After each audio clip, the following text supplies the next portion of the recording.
when someone is born in China, they end up learning Chinese. They end up speaking Chinese as a native language, unless they're born in an immigrant community where they speak another language. That's obvious. You grow into an environment, so what the environment has, you receive. Let me explain that. What is constructed in environment is what you will receive, so that will grow in you.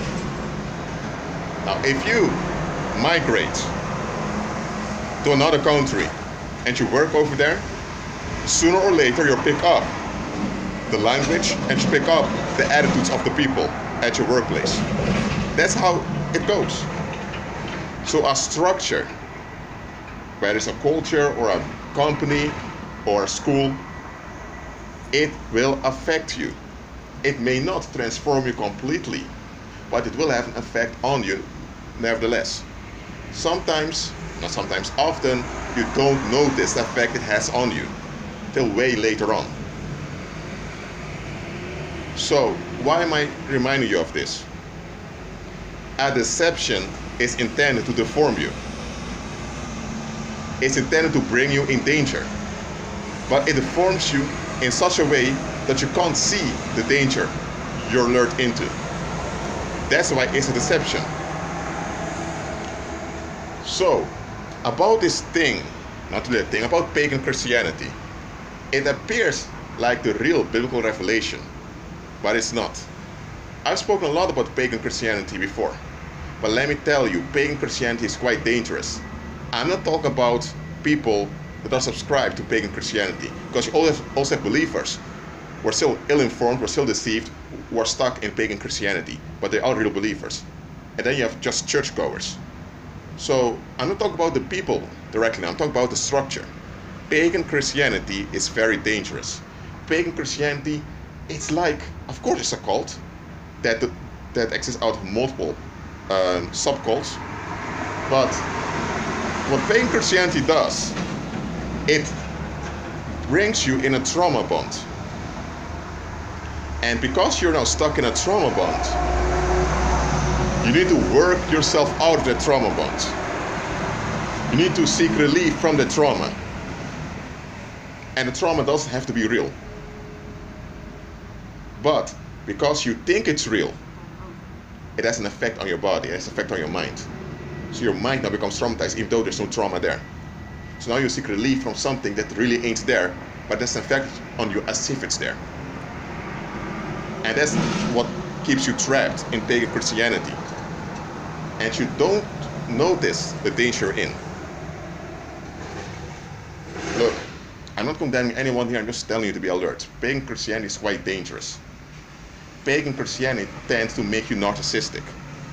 I'm not telling that it makes you a narcissist, no. It makes you narcissistic. How? It makes you narcissistic by keeping you in fright. Okay, let me give a parable now. Let's say that you work somewhere. You do your job.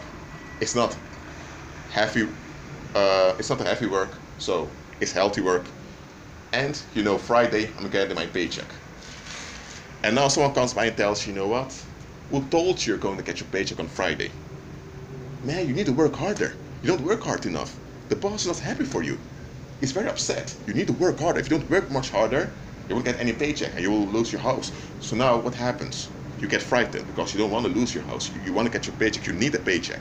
So you begin to work harder at the job. And you end up losing the job, not because the boss doesn't want you there, but because you have a burnout. You can't work anymore. And later, while you're in the hospital, you find out that it was all a lie. You will get your paycheck anyway, whether you were working hard or not, because that's in the contract. So you will get your paycheck. You arrive at work every day, so your paycheck will come. But because someone convinced you that there was a threat, but that didn't exist, what you believed was real, it had an effect on you. You acted upon it, and it worked into your destruction. Now you have a burnout. Now you need to recover. Now you just loss of income. Now it's financial difficulty. Now you have social difficulties because you don't hang out with friends anymore. You get what I'm saying here? In a similar way, pagan Christianity operates. it tricks you into believing into a danger that's non-existent because Christ's victory covered it. And now, according to the gospel, you are called to operate in Christ's victory. So you ought to agree with Christ so that you can walk in the power of the Holy Spirit. Yes, there are dangers out there, but in Christ you will overcome. In Christ you will overrule. But pagan Christianity will never tell you this. Pagan Christianity will trick you into a danger that doesn't exist and tell you you need to work hard to make it. Even though they will say it's by grace. So they contradict themselves.